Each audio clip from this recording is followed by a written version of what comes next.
Welcome to Season 4 of In the Lead with UCEA. I'm your host, Mónica Byrne-Jiménez, Executive Director of the University Council for Educational Administration.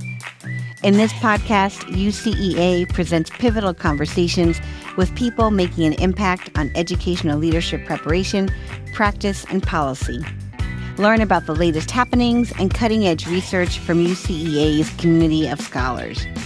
This season, we dive into how education-focused organizations can learn from each other and work to advocate for educational leadership and preparation at the state level. We talk with experts in research, policy, and practice to learn more about the opportunities for state-level advocacy and imagine how we can collaborate to support the success of each and every child.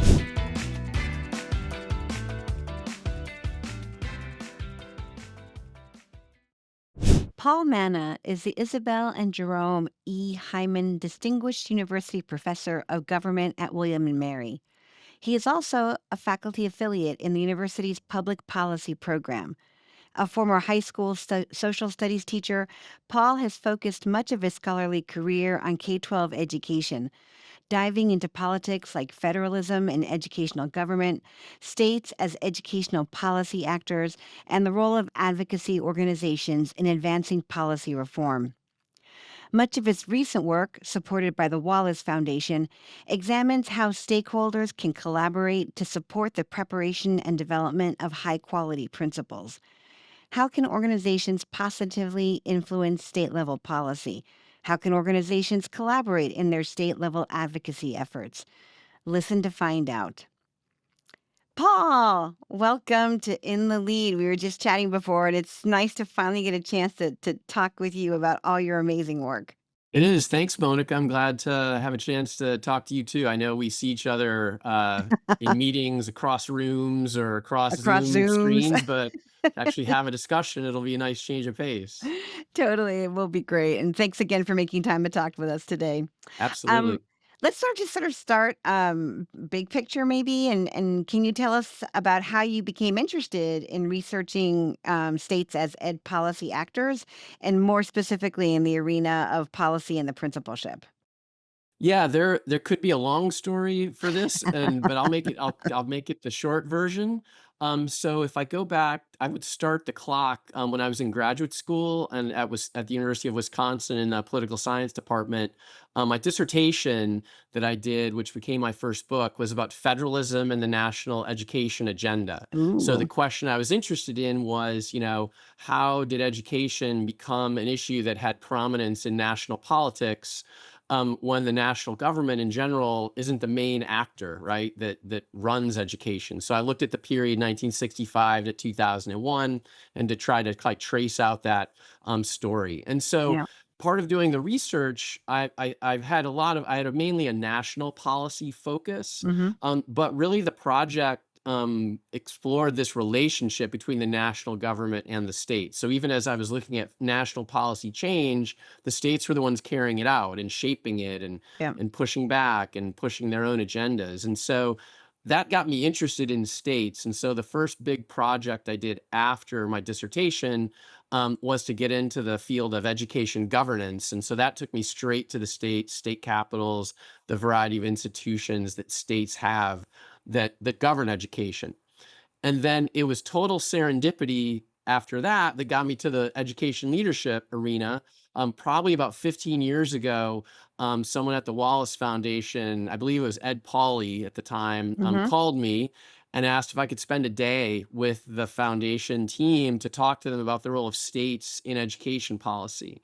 At the time, they were mainly focused on local districts, especially big urban districts, but they Right. wanted to try to reignite some of their state level work. And so they wanted a bit of a primer on just how the states are organized, how they operate, how they interact with locals. And so it was really just that random phone call out of the blue that got me into this. And I just became really interested in it. I also have an interest in government bureaucracy and policy implementation. And so principles are really at the center of that. And it's become a really fascinating, interesting, and important topic I've been on ever since. Yep. Yep. Yep. Yep. And that work with Wallace ended up becoming the learning communities, the state level. Yeah, so the first big thing I did there was the what people kind of refer to as the levers report. Right. So the 2015 report, and then there were some other things going on with some of their other partners, um, that I wrote some more kind of like translation pieces for them to kind of talk about how those pieces interacted with the levers piece. And so yeah, those have been that's kind of been my main interaction with them over the years. Yeah, yeah, yeah. But it's an interesting time to be a state level ed policy analyst or a scholar. Absolutely. Yeah, yeah, yeah. Um, so yeah, so sort of given the current context we have right now, what are ways that the principalship in particular can provide a venue for states and higher education to move from, what you've talked about before, from isolation to collaboration? Sure, it's a great question. And if I put on my sort of my political science hat, think about the different varieties of interests and organizations that are involved in this. I think there's a couple of avenues. There probably are more, but I think two are particularly useful to talk about. In part because I think they're low hanging fruit. Like it wouldn't take a lot of complex work to get these ideas out there. So one avenue is I think to think about common themes with other professions, right? So if you think of the principalship, education, leadership as kind of a professional category, think of other professions and think of professions especially that politicians, state politicians, politicians generally tend to revere, right? They often talk in glowing terms about people who are in the military, and they talk in glowing terms about people who run business, right? So you often hear stories and anecdotes about military leaders, business leaders, et cetera. So the general theme of leadership, I think, really resonates with elected officials. They understand it. They know it makes sense to them, right? That great leaders can make a difference in organizations. And the good news from the education policy, education leadership field is there's a lot of evidence that great principals also make differences in schools and in school districts and in the lives of children.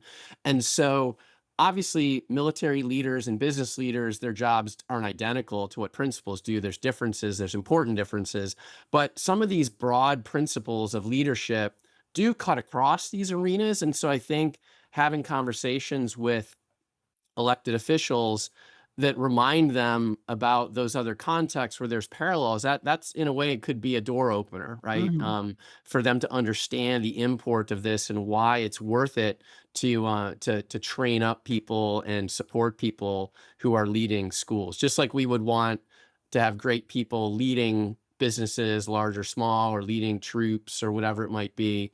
We need great people leading in schools.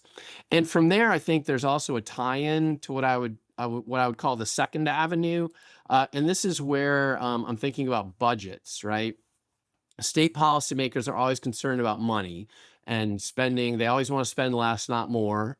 um, and so the principalship, I think, could be an attractive area uh, to perhaps address some of these concerns, and there are some reasons why, right? Great principals, one of the things that makes them great is they know how to get the most out of the resources that they have available for their use. They also know how to attract and keep great teachers, right?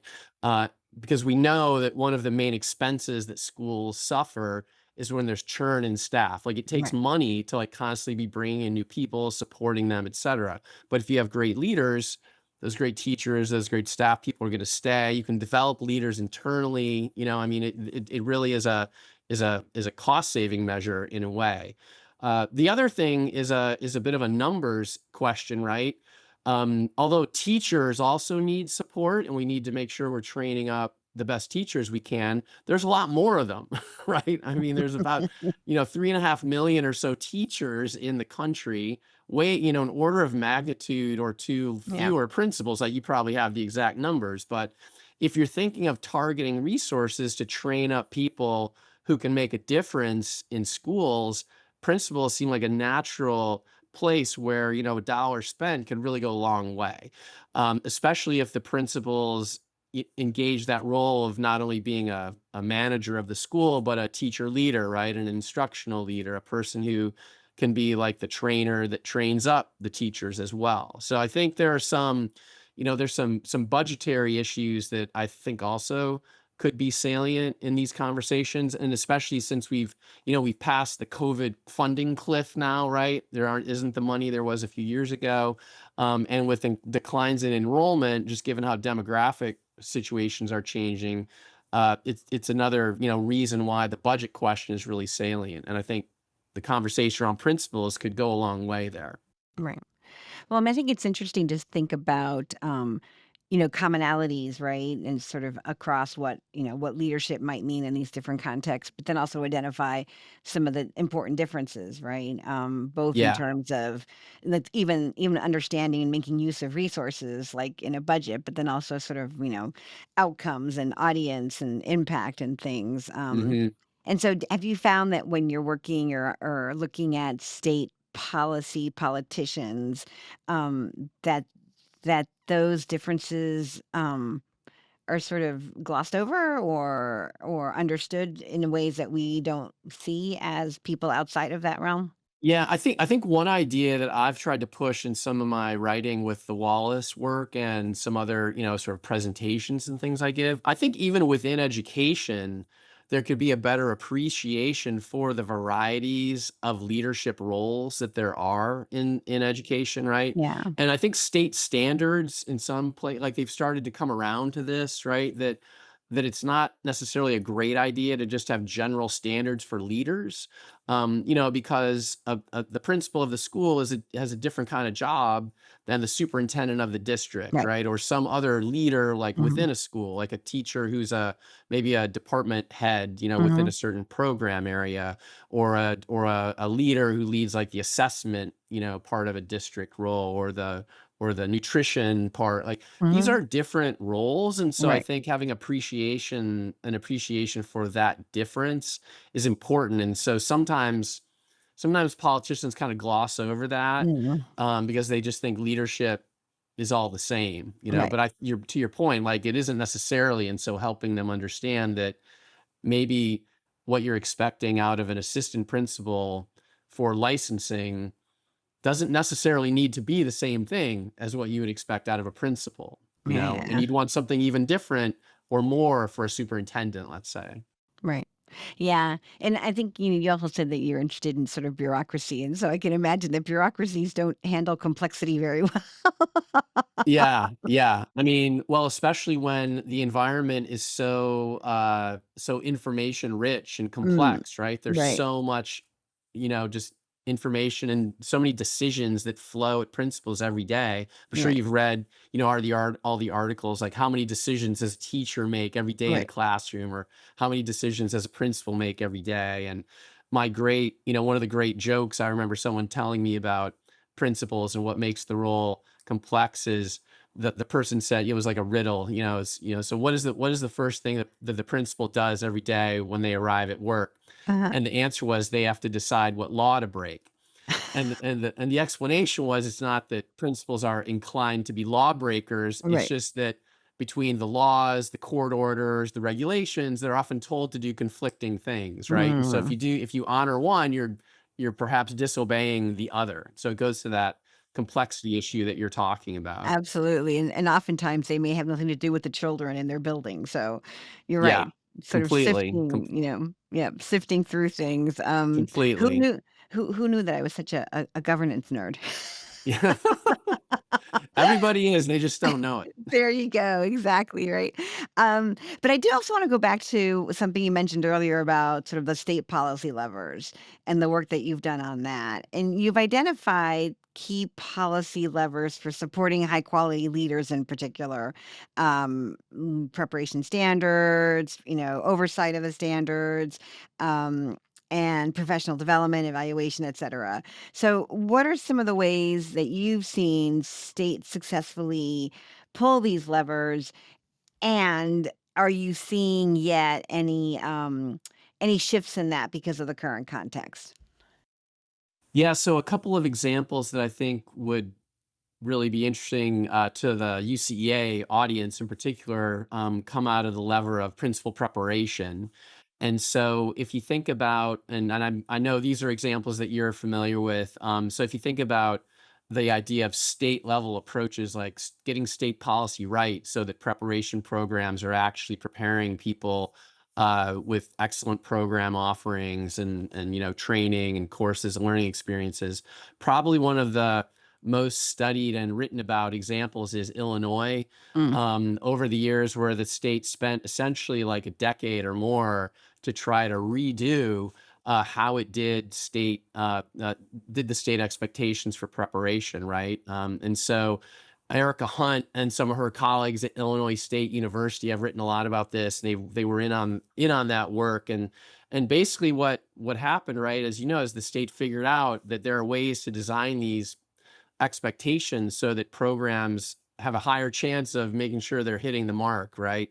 And I think what makes this case so compelling, and it goes to your point about the contemporary moment that we're in, where things like polarization and division tend to drive a lot of discussions. This happened in Illinois over a long span of time, over a span of time where party leaders changed, where some high profile politicians were even like thrown into prison, you know, and Good and old so Chicago. so it was a wild time, right? But part of what they figured out was if you're going to do this, you have to really be committed to it over the long term. It's not going to be a quick win, and you have to really force yourself to get people who disagree with one another in the same room. Somehow you have to figure out how to have those conversations, and they really did it, right? It's exciting. I think also one of the leaders in that movement, really a legend in the field, Steve Tozer. Yeah. I've heard him talk about this, and he tries to be very inspirational. He's like, look, if this can happen in Illinois, it can happen anywhere, you know. Right. So it just requires a certain level of patience and working with people and having the classic difficult decisions to get to the progress. So that's one example, I think, at a statewide level. Mhm. Another example that I would speak to at a program level, and it's also relevant in the current moment, is the Northeast Leadership Academy at North Carolina State University, Mm. which I'm not mistaken. I believe it won one of the UCEA, Right. Best Program Awards, Yeah. some time ago, and so this is an interesting case, I think. If you read the narratives that kind of explain what happened there, Bonnie Fuzzarelli and some Mm. other faculty in particular were big leaders that got this initiative rolling. And what made it neat substantively, I think, was the focus on rural communities and principles in rural areas, which often is overlooked, right? Right. In a lot of policy Mhm. change, there's an urban or suburban bias. And so they went into this thinking we really need to craft something that would be attentive to the needs of rural, because there can be some differences there. And what makes this a great example for the current moment is that the thing that got this launched was Bonnie and some others, their creative ability to work with state officials and use money from the Obama administration's Race to the Top initiative as the initial like seeding to get the thing rolling. Right now, that money is long gone, Right. but the program persists in what they're doing, and I say that that's a particularly relevant learning point because if you think of the flexibility that exists in the Every Student Succeeds Act, right, the Title II kind of money and other things where you can get more creative around leadership than you used to be able to. Right. Honestly, the way politics are going, it seems like a lot of current federal money might just be turned to states with like no strings attached, or as programs get shut down, maybe block grants are on the way, right? Who knows really what's going to happen, but it seems like the trending is towards less federal program specific, but still some federal money. And Mhm. so if that does allow for flexibility, this could be a place to think about using some of it. There obviously are a ton of needs, especially if there are big cuts. There will be really severe needs, but with flexibility, this is the type of thing that you can do. And I think if someone wanted a model, for how to do it, getting taking a visit to NC State and talking to them about what got this thing going and then what kept it going, Right. I think would be a great use of people's time. Mhm. Yeah. And I think I mean, those are two great sort of examples on both sides of sort of the spectrum in terms of, what does it take to do state alignment, from, overtime agreement on what that is and how to implement it, and then sort of the focus of um, aligning an interest and a need, right? That cuts across again all these different state, local, district level, university. Systems, right? And so I think it gets also to that question, I think, of moving from isolation to collaboration, right? And the sort of the identifying the need that people will agree will have the most impact on what's happening in classrooms and students' lives, and then rallying and aligning systems that way that are sustainable. Which we know is probably one of the most challenging things to do is to build something that will last and survive and continue to grow. And I think NC State's a great example of the work that they're doing in North Carolina. Yeah, I think both of these examples also illustrate another just general theme that I have incorporated into some of the discussion about the policy levers and and sort of how to use them. It's that different states are at different places in all these things, right? Right. Now every state has standards, right? But the extent to which they're really using them, Hmm. and do they have that alignment that you were mentioning? Like that can vary. But these examples also show like there are lots of different ways to get rolling with some of this. There's no formula, there's no sequence that everybody has to follow, right? Right. And the Illinois story might seem overwhelming in some states where they might have a lot of work to do just to even start that. But they could do other things, in the meantime. It doesn't have to, there's not one way to do this. And a lot of it is so context dependent. Yeah. What are the needs? What are the politics like? What's the current sort of infrastructure Right. and capacity like? Right. Yeah. And where the agreement is, right? Completely, yeah, find some, small plot. Right. Hopefully, it's bigger rather than smaller, but find Right. some plot where you can get a conversation rolling, and Yeah. then, hopefully it develops over time. Yeah. Um, well, this is a good place, I think, to ask about, given your experience and your research and the conversations that you had, sort of, what advice would you give to faculty in ed leadership who want to be more involved in influencing policy and, figuring that sort of knowledge and skills that they need, or who are teaching Mhm, emerging leaders. Policy is a part of your work as a leader. mhm. So, I don't know, advice, thoughts. Yeah, yeah, sure. I mean, there's a long tradition in my field, people who write about policy change, who use this term policy entrepreneurs, Mm, right? And so this is an idea. Even though the word entrepreneur has a business connotation, it doesn't really have that meaning here. The idea is really these are people who have some passion mm, for an idea, and they think they're compelled by the evidence and the practice that they see, and they think it would benefit more broadly if this could be incorporated right into policy, rules, regulations, procedures, whatever it might be. And so in a lot of ways the people you're describing, right, they kind of fit that mold in different ways, right? Some people have an interest in policy. Some professors and members of UCEA have interest in policy, just even within their own universities, right? Trying to get things right, so that to accomplish those goals you mentioned. Others have goals that might be more broad, statewide, or even nationwide. Obviously, and the organization itself participates in those discussions. And so, if people think of themselves in that way, there are some things that I think, based on my experience and my reading and my study, that make for people who are effective, and faculty especially need to be reminded of some of these things, because we have some blind spots. Let's admit it, right? mhm, One is that I think if you really have an interest in policy and getting involved in conversations to shape policy, then you should have some element of your work that gets your nose into the weeds of how policy is actually carried out,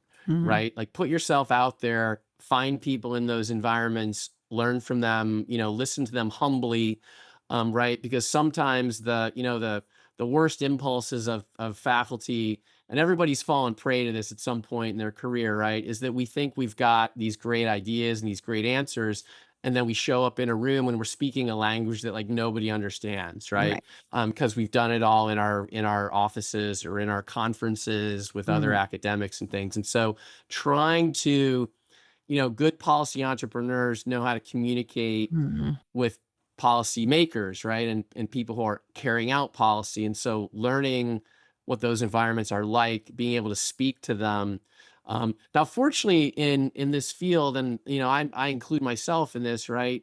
Um, I was a high school teacher before I became an academic. So Mhm. at least early in my career, I had that experience of having to, make the classroom work with principals, work with parents, and so it wasn't a long time. It was a few years, but that in and of itself went so far, I think, for helping me to have that eye for the ground level. Right. And I know a lot of people who are in the ed leadership space in universities, they have some kind of experience like that. Not always, but a lot of times they do, and so having that can really help. I think one other thing that could be really valuable, especially in this age where, misinformation and sometimes disinformation just gets a foothold and runs wild. I think people who want to shape policy could have a lot of good impact by simply doubling down on some very basic things that we often forget about. And I would call those basic things like measurement and description. Just being able to actually accurately describe what is happening out in the world, out in schools, in universities, and to do this honestly and with evidence, right?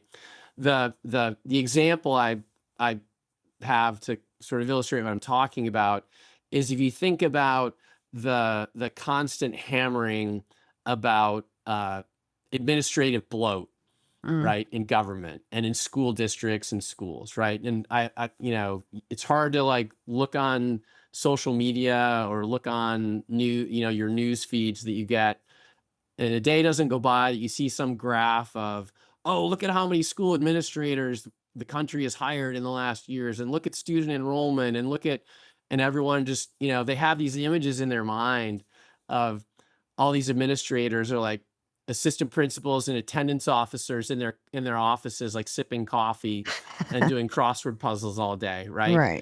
Right. But as you know, and as many of your members probably know, that category that they are reporting, their school administrator, it's a really huge and diverse category, right? Right. Within that. So what I would love to see people see, or to see people do, is to break that out, right? Mm. So like, what is it? I think people will be shocked to learn that a lot of those school administrators are probably people who work in IT, who in the modern era that we're in, Right. you need a lot of bodies to make those systems go, right? Mm. I think you will also see a lot of those people work in assessment, Mm. right? It takes a lot of humans that aren't teachers to Yep. administer tests every year, to make sure the rooms are secure, to get all the proctoring materials correct, all that stuff, right? And so I'm not here to say that there's no waste and that, there couldn't be some, tightening. Mhm. But this idea that, oh, simply because this line on a graph is going up, it means there's all this, waste and inefficiency. That's not necessarily true, right? Mhm. And that claim also assumes that we had enough of those people prior to when the increases Right. started happening, right? Right. And so that's another assumption. But there's no way to have this conversation unless people actually dig in and get into those details. Mm. Right, because the people who wanna paint like the Doge types, right, who wanna paint the narrative that it's all bureaucratic waste, they don't care about the details. They just wanna show this line that's going up. Right. Whereas people who wanna really focus on efficiency and stretching resources and making organizations work better, like, they care about those details. Like, that's what a real audit is. Like, if you do a real audit, you Mhm. have to get into the specifics. And that's not a lot. It's complex administratively to get your hands around those numbers, but you don't need fancy methods and things to study and illustrate that. And so I think, you know, faculty and UCEA members who could contribute to those discussions to help people really understand what these top line numbers mean, would be a great use of people's time and effort. Right. Well, I love that combination of sort of, um, research and evidence, paired with sort of imagination and new thinking, right? So sort of the faculty entrepreneur or something, Completely. that brings together, one thing that we do really well, and then one thing that we need to sort of foster. Because I think, imagination, which I think all faculty have too at some point, because we're all asking questions and new questions and different questions, and now just sort of applying that to messaging and, who we interact with and things. So I like this. I'm gonna be left thinking about faculty entrepreneurs. Maybe Yeah. maybe we're onto something here, Paul. Yeah. I agree. I agree. We could do a whole podcast just on that. Exactly, just on that, piecing that apart. But, Yeah. Paul, I can't thank you enough. It's been such a pleasure talking to you. I've learned a lot today. I'm really looking forward to continuing our sort of, or UCA's exploration of state level policy, what makes a difference, and how we can be more involved in advocating for ideas and policy that make a difference in kids' lives and communities. So, thank you so much for being a part of the conversation, and I can't wait to see you in our next room/Zoom. Sounds good. Yeah, I appreciate the chance to share some thoughts. People should obviously feel free to reach out to me if there's anything specific they want to follow up on. But it's been great. Yeah, it's just like a really fast 30 or 40 minutes here that just blew by. Great conversation. Yep. Thanks so much again, Paul. You bet. In the Lead is produced by University FM. We'd like to thank the UCEA community and you, our listeners, for your commitment to improving educational leadership and policy to create equitable, ethical, and socially just outcomes for each child.